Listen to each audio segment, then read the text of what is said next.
Hello, today I'll be discussing the definition of the weight-bearing dome of the acetabulum and its role in determining whether an acetabular fracture can be managed conservatively or operatively. So let's talk about this acetabular fracture, for example. So there is a fissure that's obvious here going through the acetabulum. This is an AP view. Can this fracture be managed conservatively or operatively? We can also look at the obturator view and at the iliac view here.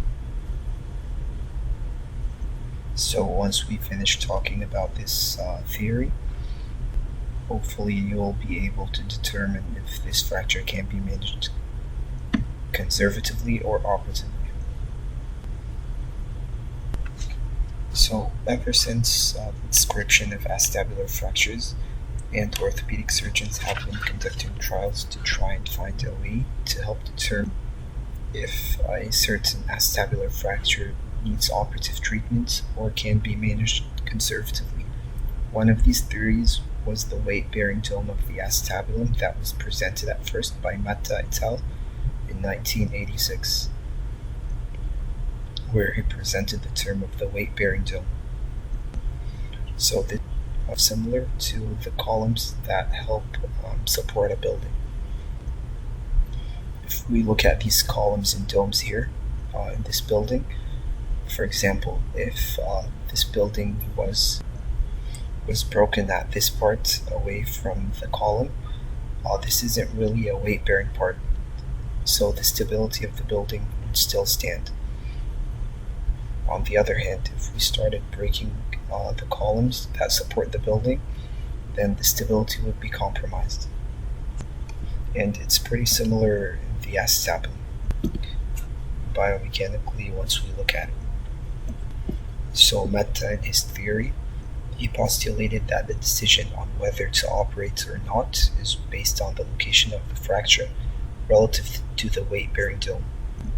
So if a displaced fracture crossed the weight-bearing dome, this was a clear indication for surgery. Now, to help determine whether an acetabular fracture infringes on the weight-bearing dome or not, Mata et al. Described the roof arc angle. So to determine the roof arc angle, we first had to draw the rotational center of the acetabulum, which is this circle over here. Then we drew a vertical line through the rotational center of the acetabulum, which is this line over here. Then we drew a second line through the rotational center of the acetabulum. This line points to where the fracture crosses the radiographic dome. So the fracture was over here, so we drew a line and it crossed the vertical line. Then we measure this angle.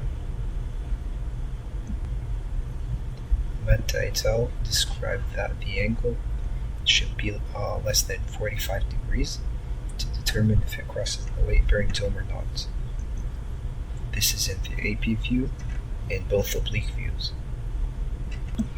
So to go back to the first picture that we saw, we'll draw the vertical line, which is over here, and then a line that goes through the fracture, which is over here. So this angle is 45 degrees.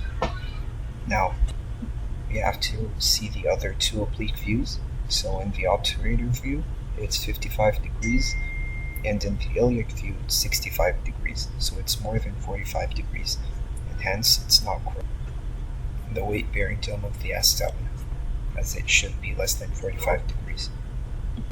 Now, alternatively, the CT scan can be used to evaluate the weight-bearing area. Olson and Mata suggested that the CT cuts from the top of the dome and distally for 1 centimeter define the weight-bearing dome. Hence, any fracture that's visible on any of these cuts, then they supposedly cross the weight-bearing area. Another option is to define the weight-bearing area as shown in the roof arc angles that we described previously. Now, it should also be noted that close treatment can be reasonable even for fractures that cross the weight-bearing dome, but the displacement should be less than 2 millimeters. However, the patient should be treated in traction to prevent further displacement and followed closely to catch any displacement that might occur to prevent any osteoarthritis later on.